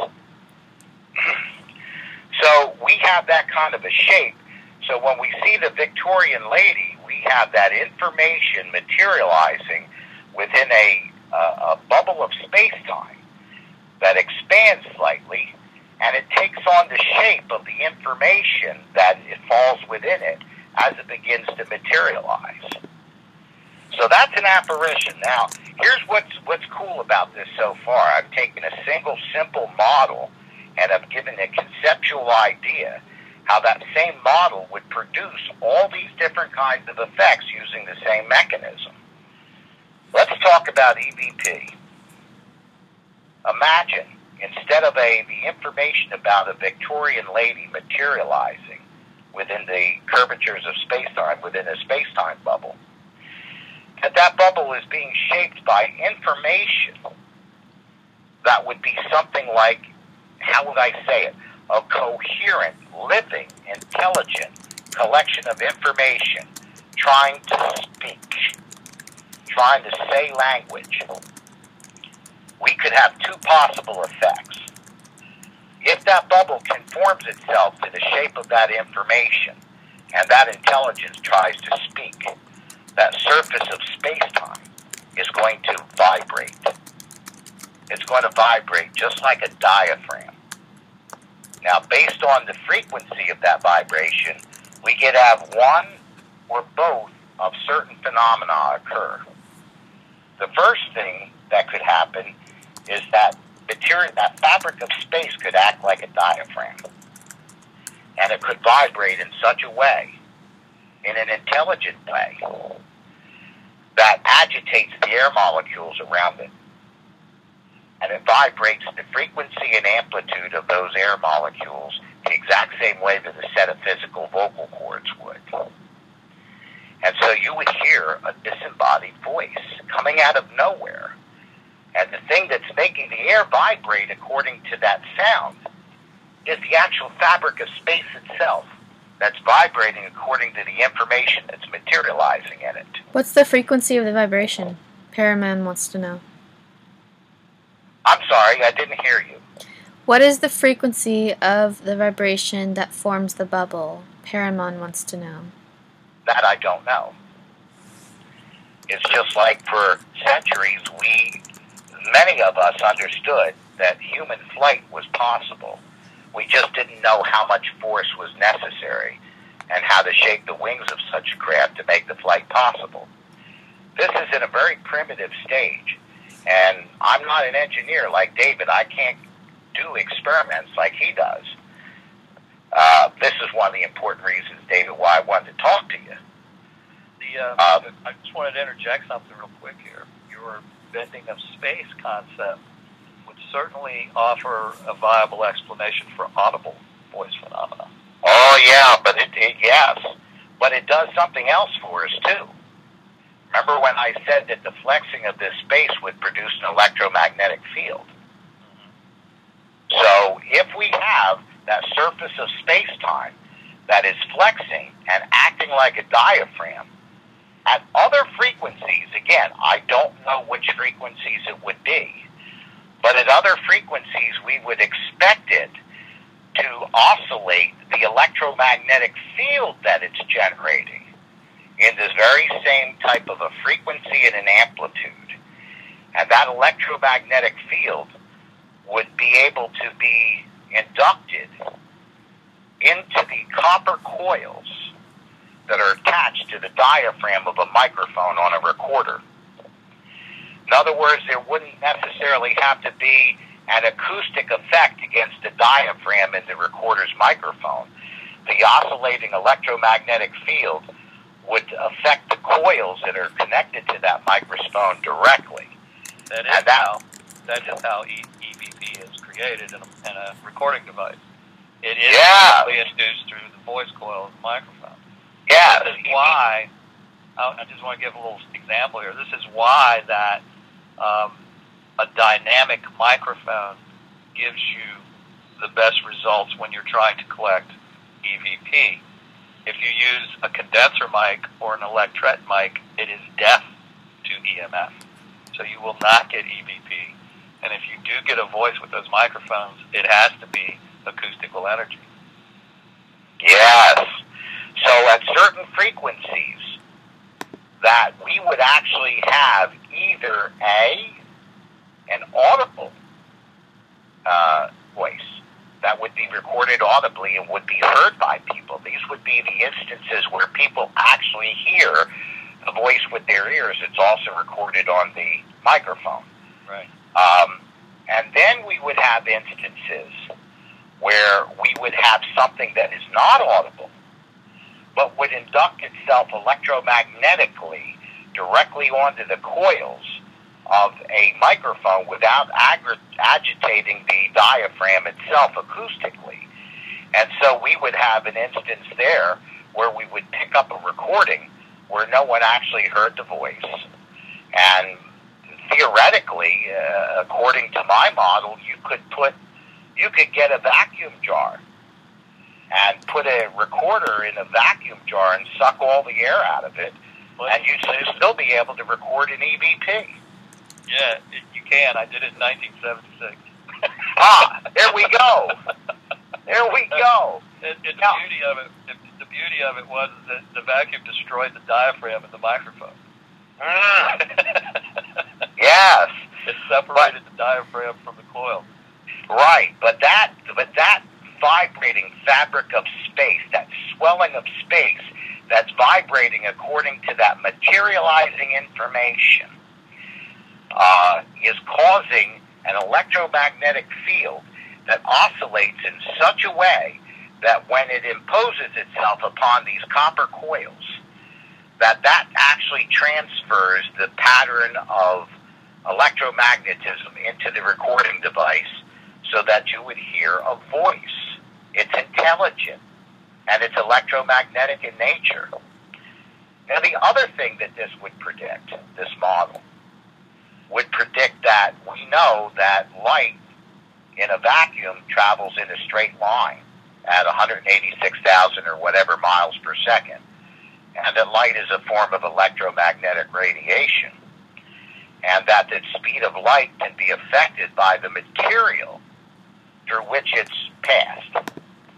So if we had a swelling of space-time, we would have a bend of space that these photons, these particles of light, or electromagnetic particles, electrons, instead of being able to travel in a straight line, they would now have to travel around a slight curve. And so at the instance of a paranormal event, that the actual fabric of space itself is bent sufficiently so that light and electromagnetism would travel no longer on a straight line, but would travel at a curved line, and we would see, if we had a device that transmitted these particles back and forth across that space, at the moment of that paranormal event, we should also see a dilation in time. In other words, a delay between the time that those particles reach one station to the other as they're flying back and forth. So that would be another prediction that I think is testable by this model. Absolutely. I have to figure out a way to measure the bending of space now. Thank you very much. Now, I've been talking to Mark Case about that, David. I've been talking to Mark Case. He's been trying to talk to some of his producers because, you know, he's tied in with that show on Animal Planet, The Haunted. Right. And we're trying to come up with a device that I envision called a grabometer. And what that grabometer would do, the way I envision it, it would have to be built to with an engineer like yourself who understands the physics of these things. That I envision a sphere that would be able to be on a stand, that would be able to be anchored firmly to the ground, so that, or to the floor, or whatever, to prevent its movement as best as we can. And the middle of that sphere would be a sensor that would be suspended on some type of an elastic suspension. And that would be placed in such a way so when that space is bent, that the stationary globe itself wouldn't move, but the sensor inside of it would be able to sense the difference in movement, and could measure a variation within a gravitational field. It would be like a very specialized type of scale. Right. The other thing that this model would predict is that at the exact geometric coordinate of a paranormal event, we would see a variation in barometric pressure, because there would be a variation between what's on the outside of that edge of that space-time and what's inside of that bubble. We'd see a fluctuation in the barometer. We would also probably see a fluctuation in temperature, and may even see a fluctuation in humidity. In the exact same spot, we should see all these different types of measurements occur simultaneously with the unfolding of a paranormal event. And they do. And that blows my mind. To understand, David, that blows my mind. The data is on my website. Because you've conducted experiments that are basically experimental proofs of the model that I'm drawing. In other words, my model actually makes physical predictions that are testable, and you've conducted a lot of the testing, and you're saying, yes, I've measured this. Yes, I've seen that. And it blows my mind. Because I'm not a technician. I'm not an engineer. You know, I can't. It's just like Einstein. He had to depend on astronomers to prove his idea that space-time was curved in the presence of bodies like the sun. He himself conducted no experiments. So he waited for years in frustration until somebody finally took telescopes and, cameras and validated it. And here I am talking to that man. I'm talking to the man who conducted the experiments that my model says should be conducted, and has gotten results that my model says you should get. The interesting thing about this is that I came up with a different model, but now I'm going to test for signs to, reinforce your model. And you're right, the idea is to be able to detect the bending of space-time. Now, I already know there's time fluctuations involved, and I already know that there are gravitational fluctuations that occur on 3 different axes. So it's not just gravity from the Earth itself that's fluctuating. It's along 3 different axes that the gravitation is fluctuating. Yes. And in that case, it's fluctuating negatively. Yes. It depends on what side of that leading edge you're measuring it on. That's exactly right. Yes. So the x-axis may be a negative coefficient, while the y-axis may be a positive coefficient. Yes. While the z-axis may be alternating between the two. If I could crawl through this wire, David, and if you were a female, I'd crawl through there and give you a big old kiss. Uh-oh. Well, the data is actually on my website. It's entitled under the wormhole experiment, but the research data is there. And everything, we actually data logged about 12 different parameters of the environment. And we did everything from static energy. We mapped out static energy increases. We mapped out changes in barometric pressure, changes in relative humidity, changes in temperature. You name it, it's on there. And it's all correlated. And even time fluctuations. And how we measured time fluctuations was pretty ingenious. We took a device that's based on 2 19 megahertz crystal oscillators that are like 0.0002% accurate, and we beat them against each other. The resulting differential was about 700 hertz. So it was an audible tone. So we could put that through a small amplifier and a small speaker, set it up, and it's battery operated, so you would hear a constant tone of 700 hertz. During the event horizon, it bends upwards in frequency. Oh, man, I was telling people, David, them that one of the devices that could work, and I can't even remember the name of it, it's this crazy musical instrument that this guy invented in the 20s or the 30s in Russia that they use in those spooky movies in the 50s where it goes, they play it by putting their hand around it, without touching it. And it would create a difference in an audible tone because the bending of space-time would cause that. It changes the time part of the equation. Yes, exactly. Everything else remains constant but time. So as you're figuring out the frequency shifts because the time duration of it has changed. So the fact that it is bending upwards in tone to a higher frequency means that time is traveling virtually faster at that particular moment, at that particular spot. Mm-hmm. Yeah, that's wild. And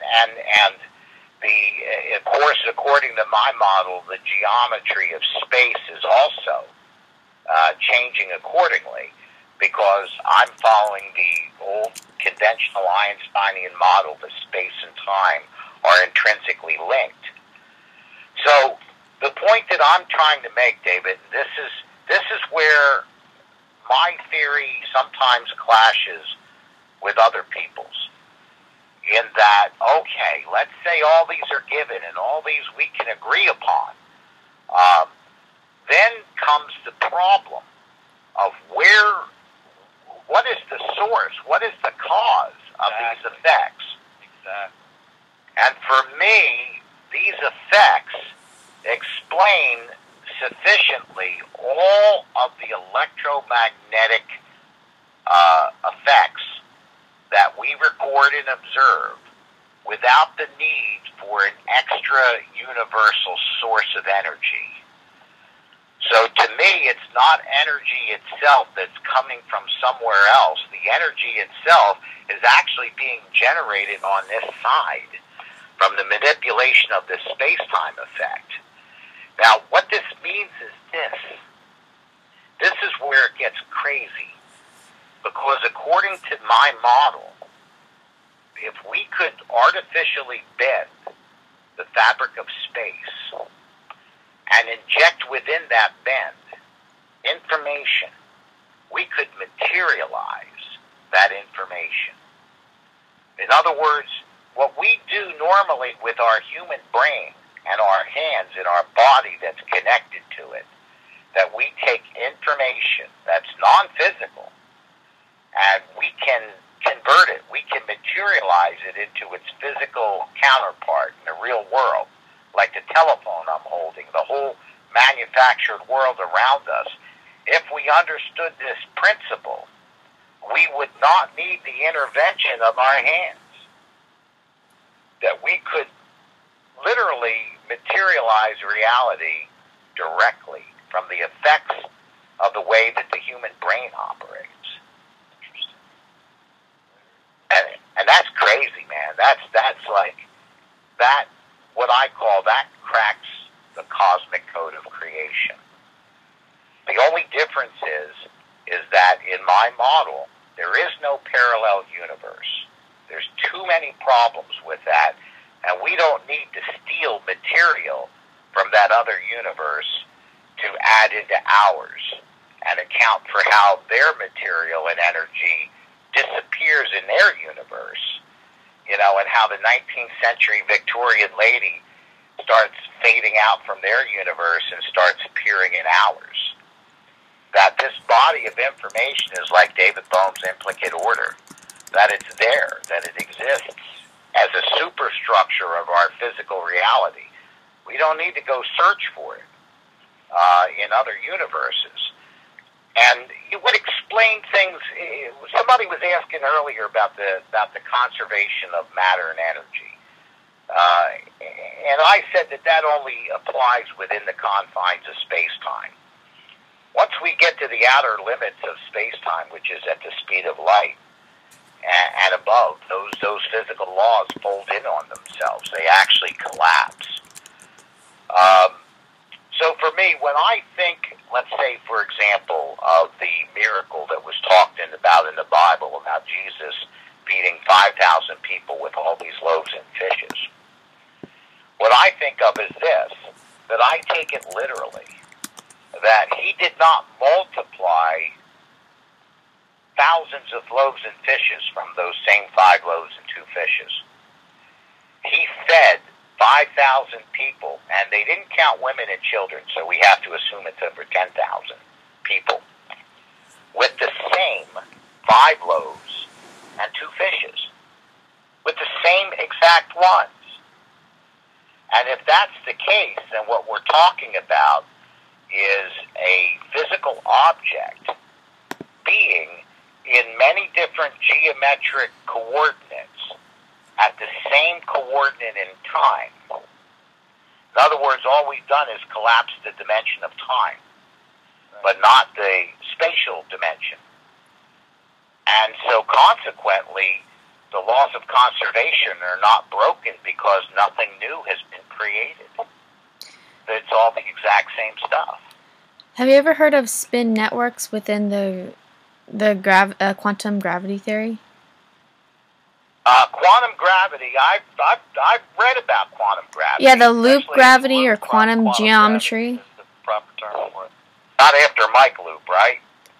Oh, how do you know about that? Huh? How do you... Oh, boy. Here we go. How do you know about that one? About what one? That dude. Mike Loop? Yeah. Because he stiffed me on an interview? I am so happy that you know that. Anyway, He scheduled an interview with me and then he stiffed me. I'm not... Don't... I've met that guy in person. Just... Anyway, Prison? person. But anyway... I'm sorry. Quantum gravity, spin networks. What exactly, do you believe in those, or is that something that you don't really get into? Well, when you're talking about network as opposed to quantum, in association with quantum gravity, I have to admit that I'm not familiar with that particular set of, or that connection. I don't know how network would fit into that. Well, getting into, a little away from gravity necessarily, do you believe, as far as opinions, I'm just going to ask a couple random questions, I hope you don't mind. Geomagnetism and the paranormal, it basically, the way I've been described about it is that it has a lot to do with the weather and deciding like temperature changes and stuff. David, do you know anything about that? What I would, not specifically, but what I would say is this, is that for me, when you speak about geomagnetism, you're talking about another form of electromagnetism. And consequently, when we're talking about what I was talking about this electromagnetic field being generated by the compression of material in the expansion of space, that geomagnetic electromagnetic field would certainly influence that super geometric electromagnetic field if they were both in the same place. I think it's one of the reasons why people try to investigate during the evenings, because there is generally not as much electromagnetic light in the vicinity coming in from the sun, and certain of the effects are easier to see. Our own brains generate electromagnetic fields, and so that would influence something too. Where if you interjected the electromagnetic field of our bodies into another electromagnetic field, there certainly would be interactions there. Exactly what the effects would be, I don't know. But there certainly should be an effect. Does that make sense? Yeah. Oh, okay. Again, it's like the generalities and the specifics. It's like I was talking to you earlier. I know how an internal combustion engine works. But if you took a Wankel engine of 231 centimeters of displacement and you increased the octane mixture by 3% and then added ethanol into the mixture, I couldn't tell you what the difference would be. That's very, very specific. But there's another part of this that I wanted to talk about too, guys, that I think would be very important. Here's my model to explain levitation in blind. across the room all by themselves. Or I heard one investigator tell me they actually saw a refrigerator lift up off the floor and turn. And another person told me about a television that flew, a heavy television that flew across the room.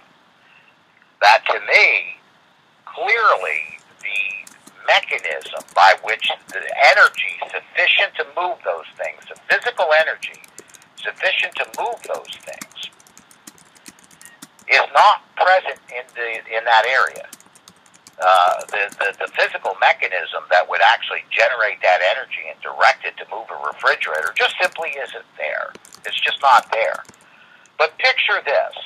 Let's take a variation on one of Einstein's thought experiments. Imagine that we have a rubber fabric, a sheet of rubber, and we stretch it across a frame. Let's say a 3-foot by 3-foot frame, anything that's on a scale that's humanly negotiable. And we set it on some legs so it's sitting straight up like a table. We take something big and round like a baseball and stick it on that fabric, that rubber fabric, and it sinks in. And this is what Einstein taught us about what masses act like on their surrounding space, that we have a pocket of space-time there. That's like the depression in the rubber that the ball was sitting in. Now imagine trying to move that ball in a normal way.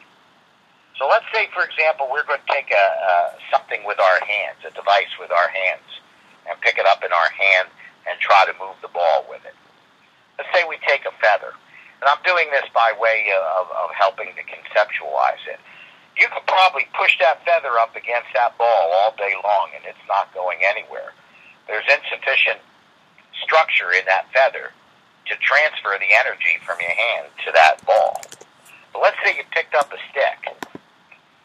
Now you're able to move the ball, and as you move the ball across the surface of that rubber, that depression follows it. But we can see, this is a normal effect. We can actually see the hand. We can see the stick that the hand is holding. These are all physical structures that convey the energy that's being generated in the physical body through that stick and at the ball. But in a paranormal instance, there is no structure like that. The ball moves all by itself. And here's the kind of idea that I try to illustrate for people to show what I'm talking about. Imagine that there is a source outside of space-time. That would be the underside of that fabric, under that frame where you couldn't see, that was able to bend space. So imagine that it grabbed it like kind of a suction cup, part of the fabric of that rubber sheet, and pulled it down to create a bend in space immediately in front of the ball. Well, just like magic, easy as pie, the ball would roll forward and into that depression. We would actually see this big, heavy ball move all by itself with no visible source of energy or any mechanism generating or focusing the sufficient energy to move it. We would see a paranormal levitation by the manipulation of the curved space that surrounds all objects. In other words, if you move the space, the object has to go along with it. And this would explain why we see things like levitations. And it would be that same bending of space. Here's another model I want to give you to think about this. Let's draw this mental experiment in a different way. Let's say we have a bowl full of water. And let's say that water is that material or that superphysical information and the waves that we were talking about before, where reality emerges from a wave-type pattern. And let's say, for example, these waves, it's kind of like the Oriental Wu-Li physics, where Wu-Li stands for form and substance. Let's say that the waves are the form, or the substance rather, and the information is the form. That's the structure. And that's like the water that's in our bowl. Let's take a rubber membrane and stretch it over the mouth of the bowl. But the rubber membrane is permeable. In other words, it's got millions of little holes that lets the water through, but we can't physically see it, see those holes. We can only see this flat fabric of space in front of us. Now take your finger and push a depression into the hole, into the rubber. The water rushes in, and suddenly on our side of the rubber, we see a material object. It just materialized. Pull the finger up, and the object dematerializes. It disappears. Take two fingers, like Mo did poking Larry's eyes. Push them down into the rubber at the same time. We see the same object materializing in two different places at the same time. We have bilocation. And if we were to take our finger, push it down, create that puddle of water, and slide it across, and have that water move from one spot to another, we've got a levitation. None of these thought experiments are accurate. In other words, none of Einstein's thought experiments perfectly illustrated physical reality. You can't have a train with transparent cars traveling down a track at just below the speed of light. You can't do that. But it gives the proper mental conception. It gives the proper impression of what's going on here. And so with this single model, we can explain, or at least have an idea of what's going on. The one other thing that I wanted to say about this is that my model makes other predictions other than what David did. You've already found the results of some of these predictions. But there's other predictions that this makes too. One of the things that it predicts is that the early universe, at the outer stretches of it, where we can observe, there will be a smaller percentage of gravitational lensing when compared to visible mass. In other words, there was literally less gravity in the early universe than there is now. And so that's something that can actually be looked into, so to speak. The other thing that my model predicts, and this is why I call the Big Bang the Big Puff, like a smoke ring, that the first instance of the Big Bang were superluminal.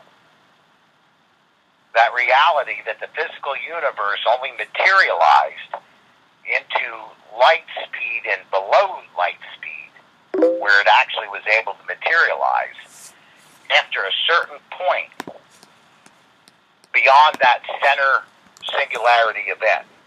And so the first signs of the physical universe was like a smoke ring. It was like what I call the Big Puff. And that would explain some of the discrepancies that they have mathematically in trying to calculate that all back to event one. So, my theory just doesn't make predictions in a haunted house. It talks about the universe at large as well. And this is what makes it different than anything that's come before. Interesting. Okay. Of course, And I'm sorry. I'm sorry. I was going to say that's the end of my monologue. I was going to say, now I have to do some design work. Yeah, I mean, this is something that that I feel that there's got to be somebody somewhere who would be, that we have not just. We between the two of us, David, between the two of us, we have hard experimental results. And we also have a theoretical model that would predict these results that happened independently.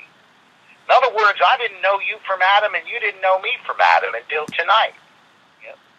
And we've come up on our own ends with two halves, to me, of the two faces of the same coin.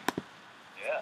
Well, there's a couple of blanks we need to fill in, but the gist of the data is very compatible. So, like I say, we need to be able to actually physically capture and quantify the bending of space. Yes. At the event horizon. David. And if we can do that, it certainly fills it all into place. Oh my. And not only that, David, but if we can do that, we can accomplish what I always felt was true. That the evidence of paranormal phenomena gives us a clue as to how the universe is really put together. That we can't understand how the universe is put together until we understand paranormal phenomena. And if we can understand that, we can begin to design technology that reproduces the same kinds of effects. The implications are astronomical. You're talking about ripping the head off of the standard model of physics. It staggers my mind to think of the possibilities. This is something that absolutely positively needs to be done. Absolutely. That we wholeheartedly agree. And what a show. Yeah. What a show. Well, I have to buy your book. Yeah, I'm just... I have one question. Is there an e-version of it? No, I'm sorry, guys. There's the only first a printed chapter version right now.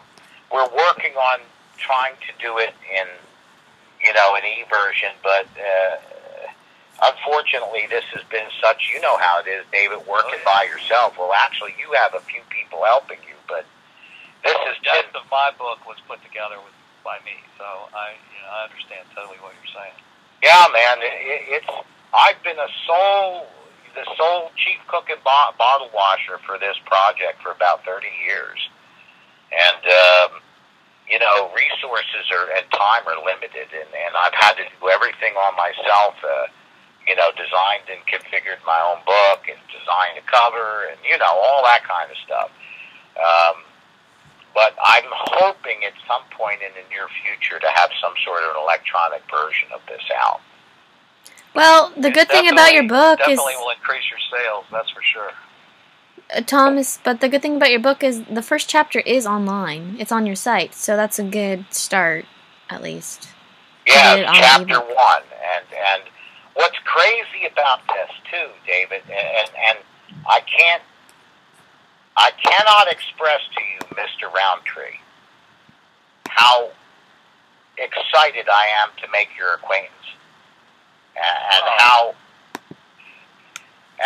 your work, the same thing, how your work has validated years and years of theorizing on my own, by myself, working in a shell, trying to convince people that what I was saying wasn't crazy, that it made sense, that there was something to it.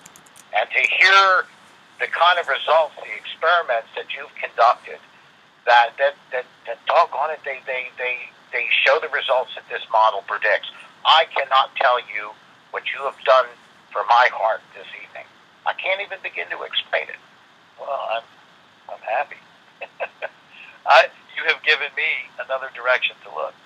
So, it's funny. We all talk about how we have our pet things and we get set in our ways.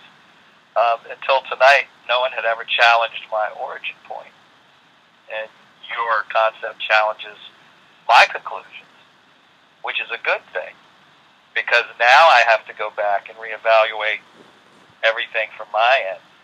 And I'm getting your book because I want to be able to reproduce your predictions experimentally. Because now the only way we're going to know the truth is to follow it all the way out and reproduce all the predictions. So I don't mean to get emotional on you guys. You know, it's just very difficult. But yeah, this is exciting. And when you get the book, the other crazy thing about it, David, is you'll find out, you've probably seen the table of contents, a piece of this model actually came out of the Bible. No, I wouldn't be surprised. Believe it or not, I would not be surprised at all. Well, there's a reason that when I talked to Tom that your name popped in for some reason. Everything happens for a reason, right? Yes. So you guys were a good pair. I'm glad that it worked out. Nothing happens of itself, that's for sure. Well, the funny thing is, I just thought, okay, who's the smartest person I know? Okay, David. So let's ask David. And then all of a sudden you started to hear about David. That was interesting to me. Yeah, I mean, and I'm telling you, Danielle, I didn't say anything to anybody. It's just the last couple weeks, suddenly people were asking me, hey, do you know David Rountree? Have you ever talked to, almost every interview. And it's like, well, I'm supposed to be talking to him in a couple weeks. And, I said, man, I better start finding out what these people are talking about. But that was just only in the last couple weeks, and I had not mentioned anything to anybody about it. Yeah, so, once again, everything happens for a reason. I'm really happy that you guys were able to talk a lot. I mean, honestly, with me, it would have been basic. I'm not in the same realm that you guys are in that sense, but it's really interesting to learn because that's not stuff I'm going to read about all the time. I'm not in the academic mindset. I'm sorry, I didn't mean to interrupt you. It's okay. This is, to me, everybody that's listening, and David, you, and Danielle, it's very possible that this evening we could have found a turning point in this whole field. That this evening could be a pivotal point where, that everything that came before is going to differ from everything that comes after this. And boy, I think it might. I really think it might. Well, it certainly has the potential, that's for sure. It's funny because I say things like, we never have a eureka moment. We always have a WTF moment, When we discover something, we never really quite sure what we've discovered, usually until several days or weeks or months later, when it all kind of falls into place and it makes sense, So we really never have a precise eureka moment. We have a lot of head scratching and like, what? What is this? Type of thing. But you have a roadmap that's easy enough to follow. And that means there's light at the end of the tunnel. Yeah, it definitely, what I'm talking about, in its basic concepts are not overly complex. And we have enough physical observations to have reason to believe that this model is actually correct. We just have to do some more work on it, Well, like I say, there's a couple of spots that's got to be filled in, and hey, I'm all for it. So I have to get the book now. Yeah, and you and I need to get together, David. I'll make sure you guys. And I would recommend to you reading my book sometime because it will probably help you from a different point to understand the technology involved in the actual experimentation. Yes, I would very much like that. Very much so. That would fill in some blanks for you, I think, as well. So, well, we should probably read each other's books and then talk. That sounds like a very good idea. I think so. Well, anything that you guys need as far as to connect, as far that you guys don't have, I'll get for you guys. So, you guys definitely would be interesting. That's good. It was a pleasure tonight, Tom. Oh, the pleasure was all mine, David. Thank you so much. It probably sounded like in the beginning we were at loggerheads, but I was giving you from my point of view, and then so that when you gave me from your point of view, we had commonalities to compare. And I wasn't really trying to tear your stuff apart. I was giving you the conclusions that I had come to. Yes. So now we have a comparison that we can go by, and I can literally follow your roadmap and do each prediction scientifically and see what the data leads us to. And it's great. I mean, and it doesn't make any difference one way or the other. It gives us specific places to go and to look and to experiment with. So I think it's a great thing. Does that concept about the gravimeter that I talked about, does that make sense to you as a technician, David? Well, that's part of it. It's going to require a little more than that, but there's going to have to be something of that nature. I'm going to have to sit and think about it for a while, for sure. We would definitely have to have a situation where the sensor would be able to move independently from its encasement and from its surrounding structure. Exactly. It's going to take some thought. Yeah. You're the man to do it, David. Me, I'm a theoretician. You know, that's I put ideas together. Well, I'll tell you what, guys. You guys can have a little sequel going on. Angel kind of gave me that idea from the audience. When you guys get together in another big breakthrough, come back on and talk about it. You guys get together again. Absolutely. I think we can do this, and I'm going to say when, because I have a lot of faith. You know, we'll be talking to a lot of people about this. Yep. Absolutely. Well, you both are always welcome back, and I know, David, you have a one-on-one interview coming up soon, I believe.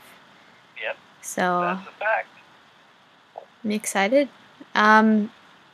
Thomas, do you have any other contact info? I don't know. Do you have a Facebook or anything of that communications?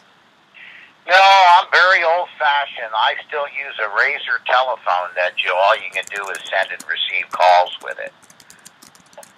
My wife still has to work the DVD player that's connected to the TV. So no, it's just my website, www.cosmicveil.com.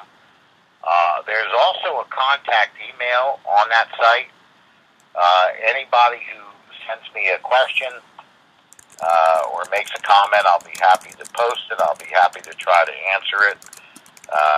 David, that'd be a good way to get in touch with me. You can go to the site. That and the email that you sent. We can swap, contact information, and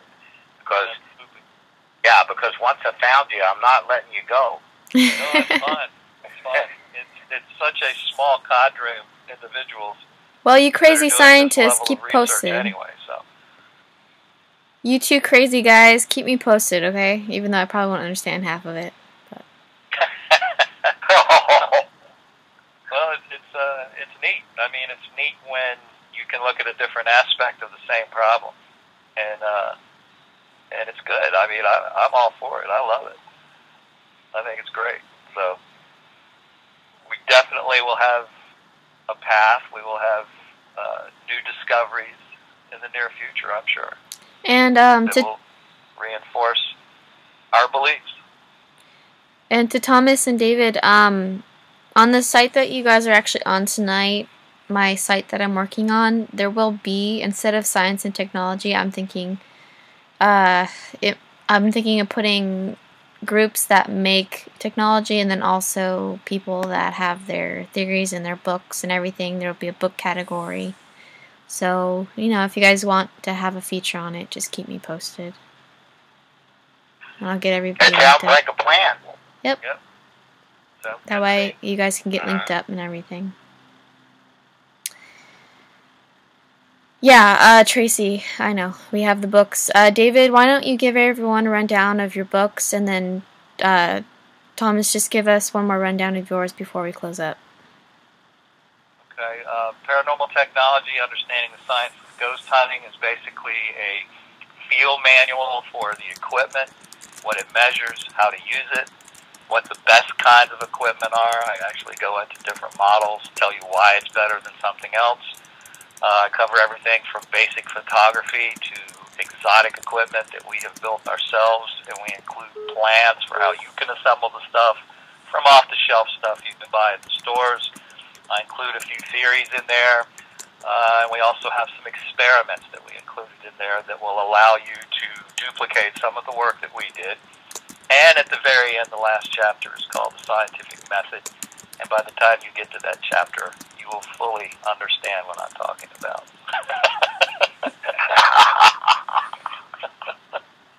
I don't know whether I can make the same claim for mine.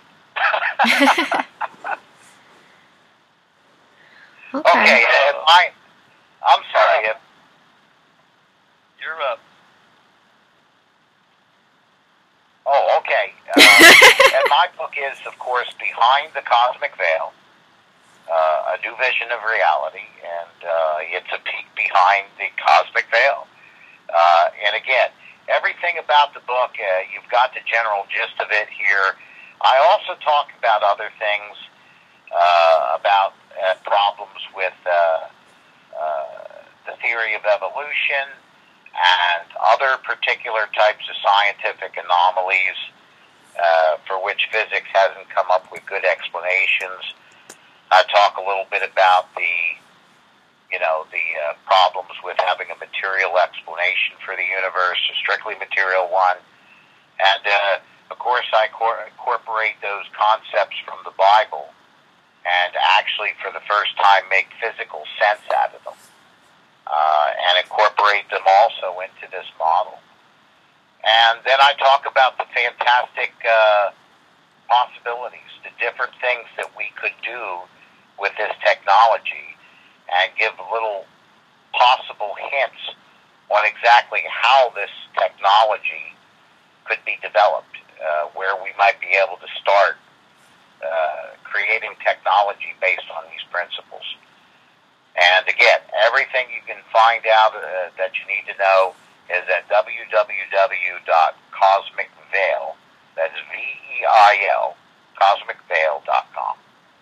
Alrighty. And it was a pleasure having you both on, and thank you, David, especially for co-hosting. I really appreciate that. Sure. And as far as the show goes, everybody tune in tomorrow, same time, 6 p.m. Pacific Standard Time. And usually it goes a couple hours, but tomorrow's show will have 2 guests instead of 4. We're going to have author Sandra Raines, and we're going to have Gerald Reynolds, and he is going to be speaking about the Queen Mary and other topics, showing EVPs and other footage. And Sandra will be talking about her recent books. So if you want to get in contact with guests, their links have been posted, and hopefully they'll be added to this site soon. So the science and technology part will be featuring David and Tom. So we'll see some new theories coming up and breakthroughs. When you guys are ready, you guys are welcome to come back. So just keep me posted. Sounds good. Yep. I know that I'll be happy to come back anytime you want, Danielle. Just invite me over, and I'll be here. Alrighty. Well, stay in touch, and everybody, good night. Good night.